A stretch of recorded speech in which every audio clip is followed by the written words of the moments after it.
समय समय पर एक अच्छी सोच के साथ, एक अच्छे भविष्य के लिए, विकास की प्रक्रिया के साथ स्वयं भी जोड़ने के लिए हम सबको आगे बढ़ना चाहिए। यही मेरा उद्देश्य था और इसी उद्देश्य से मैंने आप सबको आज यहाँ पर आमंत्रित किया है। हम अपनी बात को रखने में कोई संकोच न करें और पूरी शालीनता के साथ अगर अपनी बात को कहेंगे तो मुझे लगता है कि एक अच्छी दिशा में एक बहस और एक प्रक्रिया आगे बढ़ पाएगी। सबसे पहले तो आप लोग लखनऊ में आए होंगे, लखनऊ में आपको कोई परेशानी तो नहीं हुई? खाने की व्यवस्था, रहने की व्यवस्था सब है? कोई समस्या तो नहीं हुई? कितने लोग लखनऊ पहली बार आ रहे हैं? सभी लोग पहली बार आ रहे हैं। क्या आप लोग अपने कॉलेज की तरफ से, यूनिवर्सिटी की तरफ से कहीं बाहर जाने का कार्यक्रम नहीं बन पाता? पढ़ाई होती है सर। हैं? अरे भाई पढ़ाई हमेशा थोड़ा होती है।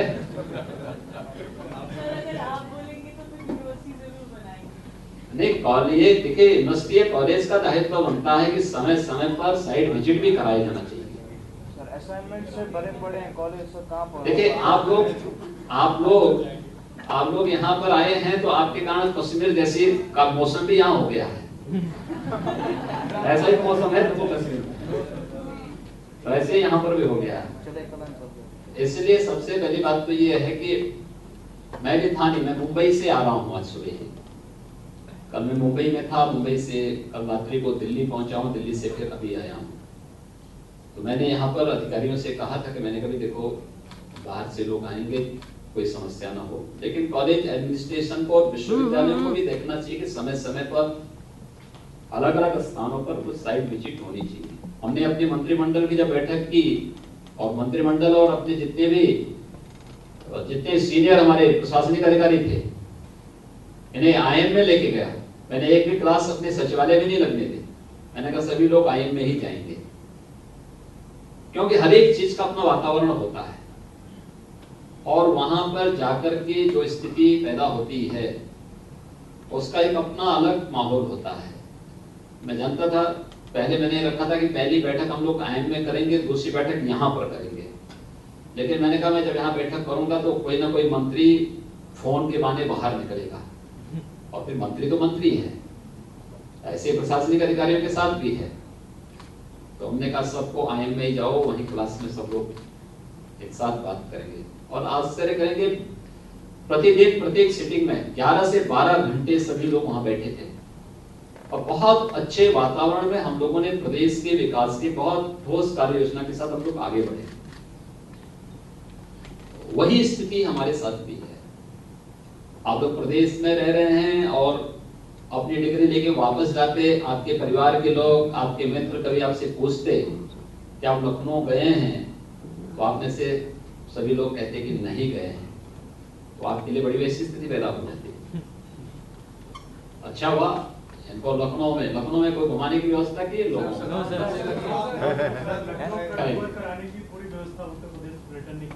किया है।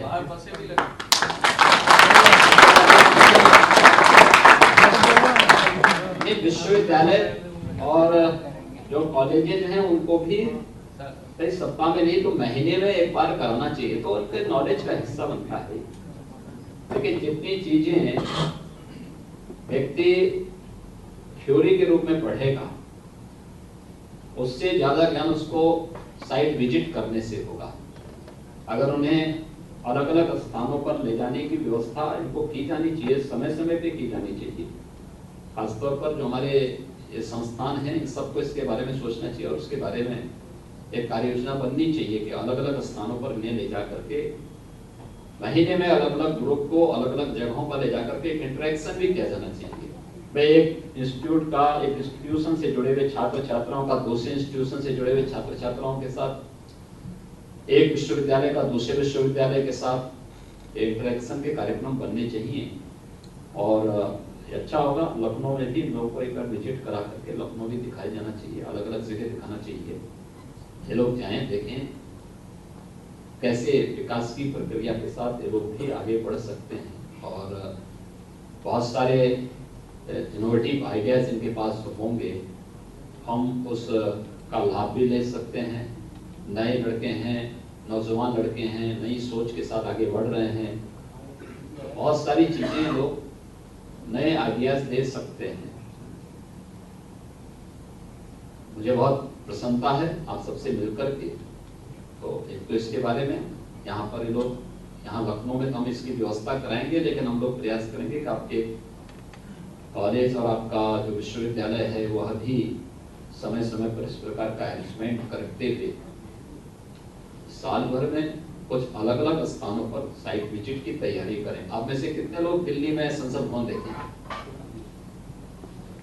बहुत कम लोग देखे हैं। फिर संसद भवन तो ले ही जा सकते हैं भाई। लाल किला कितने लोग देखे हैं? लाल किला ज्यादा लोग देखे हैं, लेकिन संसद भवन कम लोग देखे हैं। दिल्ली में बहुत सारी चीजें हैं, वहां भी आप लोगों को विजिट करना चाहिए। आप उत्तर प्रदेश की राजधानी लखनऊ में आए हैं, लखनऊ में बहुत सारी जगह आपको देखने को मिलेंगी। यहाँ पे जाएंगे, देखेंगे, क्लास छोड़ने का मौका कहाँ मिलता होगा, बेचारे सब मेहनत करते हैं। देखिए ये सभी उन परिवारों से जुड़े हुए बच्चे हैं जिनके माँ बाप मेहनत करते हैं, अपना पैसा बचत करके फिर इनके पढ़ाई में लगाते हैं। और अच्छे वेल रिप्यूटेड इंस्टीट्यूशंस हैं या यूनिवर्सिटीज हैं जहाँ पे आप लोग पढ़ रहे हैं, प्रतिष्ठित विश्वविद्यालय। सिविल सर्विसेज की तैयारी कर सकते, बहुत अच्छा हो सकता है। जो लोग करेंगे उसका बहुत एक अच्छा हो सकता है, बन सकता है। भाई आप लोग आइए, आप लोगों को जाके क्लास लेनी चाहिए, लोगों को बतानी चाहिए कैसे। ये अवनीश कुमार अवस्थी हैं, हमारे एडिशनल चीफ सेक्रेटरी हैं। इस समय ये गृह का काम भी और सूचना का काम भी देख रहे हैं, और IIT कानपुर से पढ़े हुए हैं। जितेंद्र कुमार 90 बैच का IAS हूँ, principal secretary tourism and culture हूँ। आप लोगों के लखनऊ घुमाने की व्यवस्था हमने की। मैं शिशिर हूँ, डायरेक्टर इंफॉर्मेशन यूपी। ये एक अच्छी टीम, सचमुच में इस बात को कभी कभी मुझे आश्चर्य होता है कि हम लोग देखिए दूसरे के अनुभव से हम बहुत कुछ सीख सकते हैं, और वह इंटरेक्शन हमें पढ़ाना चाहिए। एक IITian कैसे एक भारतीय प्रशासनिक सेवा का हिस्सा बना, या फिर IAS बनने की सामान्य तैयारियां हम कैसे कर सकते हैं, या किसी भी फील्ड में आगे बढ़ने की कैसे हम तैयारी कर सकते हैं। ये चीजें अगर हम इन लोगों के साथ संवाद बनाने, या कभी इन लोगों के ही कार्यक्रम, पता नहीं क्यों हमारे विश्वविद्यालय या इंस्टीट्यूशंस इस संवाद को बंद करते हैं। अपनी फैकल्टी के साथ साथ उन लोगों को भी समय समय पर आमंत्रित किया जाना चाहिए जो लोग सही दिशा में लोगों को प्रेरित कर सके, एक माहौल बना सके। हमारे यहाँ देखिए उत्तर प्रदेश में देश की सबसे अच्छी फर्टाइल लैंड है, कृषि की जो भूमि है हमारे यहाँ उत्तर प्रदेश की दुनिया की सबसे अच्छी है, क्योंकि यमुना जी और गंगा के साथ साथ हिमालय से निकलने वाली सभी नदियां उत्तर प्रदेश में आती हैं। हमारे पास प्रचुर मात्रा में फर्टाइल लैंड भी है। 177 लाख हेक्टेयर लैंड हमारे पास ऐसी है जिसमें 3-3 फसल हम एक वर्ष में ले सकते हैं। प्रचुर मात्रा में जल संसाधन है। अब हमारे यहाँ पे देखेंगे, आप जम्मू कश्मीर में हैं, आप लोगों के पास स्रोत के पानी हैं, आपके पास जो है अच्छे ताल हैं, लेकिन हमारे पास हम अगर ईस्टर्न यूपी में जाएंगे, ईस्टर्न यूपी में अगर हम 12-15 फुट कोई बोरिंग कर लेंगे तो पानी निकल जाएगा, शुद्ध मीठा पानी। इतने प्रचुर जल संसाधन हमारे पास यहाँ पे मौजूद हैं, लेकिन यहाँ पे एक समय क्या आया था कि किसान आत्महत्या करने लग गया था। व्यापक वो थी, लोग पलायन कर रहे थे खेती से, आत्महत्या कर रहा था। छोटी छोटी चीजों में हम कितना परिवर्तन ला सकते हैं। 2 वर्ष पहले, 2.5 वर्ष पहले जब मैं आया, किसान पलायन कर रहा था, आत्महत्या कर रहा था, खेती बाड़ी को ये मानता था कि घाटे का सौदा है, कुछ नहीं होने वाला है। मिनिमम सपोर्ट प्राइस किसी भी किसान को नहीं मिलता था, व्यापक निराशा थी। मैंने एक ग्रुप गठित किया, मैंने कहा पूछो क्या मामला है, क्यों किसान भाग रहा है, क्यों आत्महत्या कर रहा है। गन्ना किसानों का यहाँ पर 6-6, 7-7 वर्षों से पेमेंट नहीं हो पाया था। तो हम लोगों ने कहा कि इस दिशा में एक प्रयास प्रारंभ करो, क्या हो सकता है। तो स्वाभाविक रूप से किसान की आमदनी को दोगुना करने के लिए प्रधानमंत्री मोदी जी ने जो बात कही थी, दोगुना होना है। दोगुना होगा कैसे? न उसके पास टेक्नोलॉजी है, न उसके पास उन्नत बीज है, ना एमएसपी की व्यवस्था, मिनिमम सपोर्ट प्राइस भी हम उसको नहीं दे पा रहे हैं। हमारे यहाँ 75 डिस्ट्रिक्ट हैं यूपी में। 75 डिस्ट्रिक्ट में हमने 69 डिस्ट्रिक्ट हमारे ऐसे थे जिसमें कृषि विज्ञान केंद्र भारत सरकार संचालित कर रही थी, लेकिन कुछ जिले बड़े थे, कुछ छोटे थे। हमारे 6 जिले ऐसे थे जिसमें कोई कृषि विज्ञान केंद्र नहीं था। तो हमने 6 के अलावा जो बड़े जनपद थे उनमें एक अतिरिक्त कृषि विज्ञान केंद्र मांगा। इसने 20 नए कृषि विज्ञान केंद्र भारत सरकार से मांगे। कृषि विज्ञान केंद्रों को किसानों के साथ जोड़ा, क्योंकि हर कृषि विज्ञान केंद्र में 6 से लेके 10 तक एग्रीकल्चर फील्ड के विशेषज्ञ हैं। उसमें एग्रीकल्चर का भी विशेषज्ञ है, वेटनरी साइंस का भी है, हॉर्टिकल्चर का भी है, वेजिटेबल का भी है। अलग अलग फील्ड के 10 से लेके 12 विशेषज्ञ वहां पर मौजूद थे, लेकिन किसी का उपयोग नहीं होता था। वे वेतन लेते थे, लेकिन सब अपने घरों में आराम करते थे, उन्हें कहीं और जगह अटैच कर दिया गया। हमने कहा कि नहीं भाई, कृषि विज्ञान केंद्र से जुड़े हुए विशेषज्ञ वहीं पर कार्य करेंगे, और उन्हें एक टास्क दे दिया कि उस जिले के सभी किसानों की मैपिंग करके सर्वे करिए, मैपिंग करिए, फिर उनके निश्चित प्रशिक्षण की व्यवस्था, उसे अच्छी तकनीक कैसे दी जा सकती है। हम लोगों ने उस तकनीक के साथ उन्हें जोड़ने की कार्रवाई प्रारंभ की, वो प्रक्रिया आगे बढ़ी।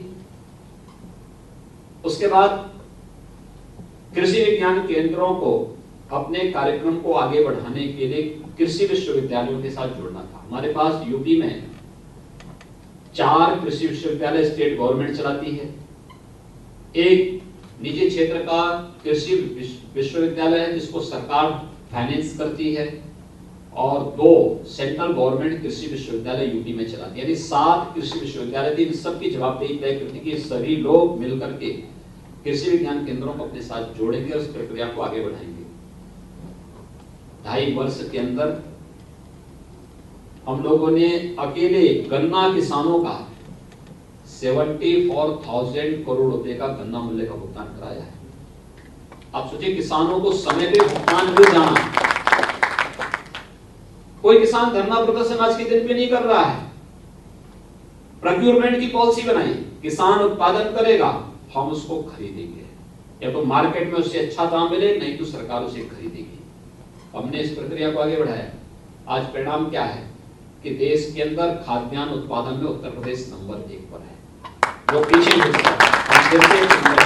गन्ना उत्पादन में उत्तर प्रदेश नंबर 1 पर है, आलू उत्पादन में नंबर 1 पर है, आम उत्पादन में नंबर 1 पर है, वेजिटेबल और दुग्ध उत्पादन में उत्तर प्रदेश फिर से नंबर 1 पर आ गया है। हमें उस प्रक्रिया को आगे बढ़ाने की आवश्यकता है। वो चीजें हम लोगों ने टेक्नोलॉजी के साथ, लागत कम करना, उत्पादन बढ़ाना, उसको किसान को सही दाम मिल जाना, ये चीजें आगे हो सकती हैं। बहुत बेहतरीन कार्य इसके माध्यम से किया जा सकता है। अलग अलग फील्ड में बहुत सारी संभावनाएं हैं, और उत्तर प्रदेश के बारे में जो मैंने आपको पहले बताया कि ये संभावनाएं उत्तर प्रदेश के अंदर हैं, इसको हम आगे इस रूप में बढ़ा रहे हैं। ऐसे ही निवेश के लिए भाई हमारे 23 करोड़ की आबादी है। अब 23 करोड़ की आबादी में हमारे पास मैन पावर तो है, लेकिन उनकी स्किल डेवलपमेंट की आवश्यकता थी। कैसे हम उसे आगे बढ़ा सकते हैं? सरकारी नौकरी इतनी नहीं दे सकता कोई कि 1 वर्ष में 2 करोड़ लोगों को नौकरी दे दे। हम लोगों ने यहाँ निवेश बढ़ाया। निवेश के लिए बहुत अच्छे सुरक्षा का वातावरण चाहिए, शांतिपूर्ण माहौल चाहिए, लोगों को उसके लिए एक पॉजिटिव थिंकिंग चाहिए। हम उस प्रक्रिया के साथ उन्हें जोड़े। पिछले 2.5 वर्ष के अंदर प्रदेश के अंदर हम लोगों ने 2 लाख करोड़ रुपए से अधिक का निवेश कराया, निजी निवेश 2 लाख करोड़। आपके नोएडा, ग्रेटर नोएडा में सैमसंग अपना सबसे बड़ा मोबाइल फैक्ट्री लगाया है। आप अनुमान कर सकते हैं कि इतने बड़े निवेश ने नौकरी भी दी और रोजगार भी दिया। यहां पर जो पहले से ही जो एमएसएमई के छोटे छोटे क्लस्टर थे उन्हें डेवलप करने के लिए हम लोगों ने अपनी कार्रवाई बढ़ाई। उसने यहाँ पे लोगों को रोजगार भी दिया और आर्थिक स्वावलंबन की ओर अग्रसर भी किया।